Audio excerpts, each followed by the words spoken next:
The basic contradiction of capitalism, a dialectical analysis.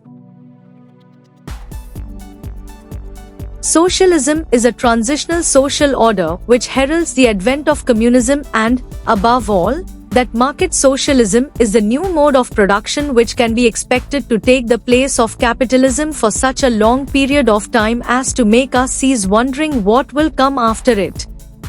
The contradiction, which is classified as the severest one in most Marxist analysis of society, is the plan market opposition.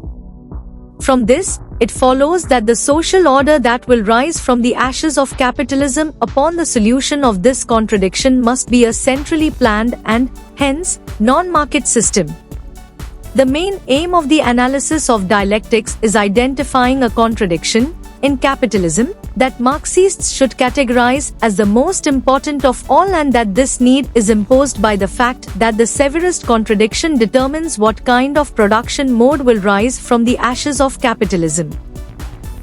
The author emphasizes that, instead, the existence of a different contradiction whose solution is compatible with the assumption that the newly emerging production mode, that is, socialism, will still be a market economy. It can be said that the capital-labor opposition is also associated with the contrast between appearance and reality, which is discussed in the theory of commodity exchange, but would not be cancelled despite the reversal of the relation between capital and labor.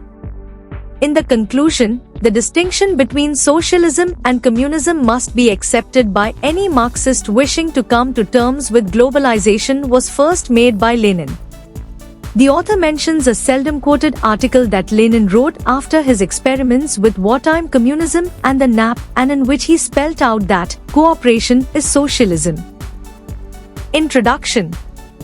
This text explores how thinkers like Karl Marx and David Harvey understand capitalism and how socialism might replace it. Marx saw capitalism as a system where private owners control businesses and workers sell their labor. Harvey added that this leads to power struggles and environmental issues. Classical socialism wanted to replace markets with central planning, but modern ideas of market socialism try to mix public ownership with market efficiency. Marx believed socialism would be a temporary step before reaching full communism, where resources are shared based on need. However, today's reality shows that markets are still dominant, and some argue we need to rethink socialism in a way that fits with modern economic ideas. A new concept called peer production is emerging, where people create and share goods freely, using digital tools and open access to knowledge. This could point to a future beyond both capitalism and traditional socialism. Conclusion. To understand socialism in today's globalized world, Marxists must accept the difference between socialism and communism, a distinction first clearly made by Lenin.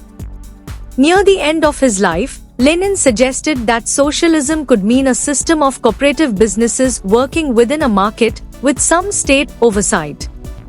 This idea challenges the old belief that socialism must fully reject markets. Instead, socialism can include market activity as long as firms are cooperatively owned. For Marxists to develop a realistic view of socialism today, they must also use modern economic methods and move away from older philosophical ideas that reject logical consistency. If socialism includes cooperatives in a market system, the traditional Marxist view, that socialism must replace markets with central planning, no longer fits. Therefore, the main conflict in capitalism isn't just about ownership, but about the struggle between workers and capital owners, which remains at the heart of the system. This important article is authored by the following scientists.